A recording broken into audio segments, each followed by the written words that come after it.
Maraming salamat po sa mga viewers natin, mga followers natin, mga pa Facebook man yan, TikTok, and syempre sa YouTube. So sana po tuloy-tuloy lang yung suporta nyo kay Buti Pa Si Tonton TV. Syempre naman balang araw sumikat din tayo, gumawa tayo ng magagandang content.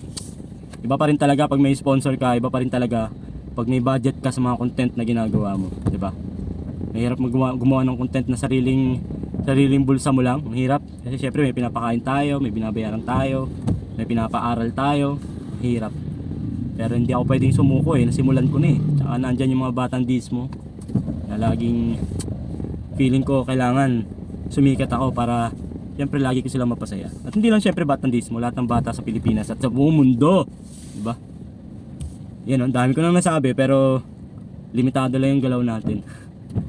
Patay tayo dyan mga tropa. Sana naman hindi tayo malate. Unang araw ng pasok natin, sana hindi tayo malate. Hindi tayo malate. O nga pala mga tropa, so yung mga may gusto lang naman, dala na naman akong sukang pinasarap. Di Buti Pa Si Tonton. Ayan no, so may order sa trabaho, so nagdala ako. Siyempre, para lahat makatikim ng sukang pinasarap ni Buti Pa Si Tonton TV. So kung gusto nyo mga tropa, PM nyo lang ako. And then bibigyan ko kayo 100 pesos lang. Napakasarap na sukang pinasarap.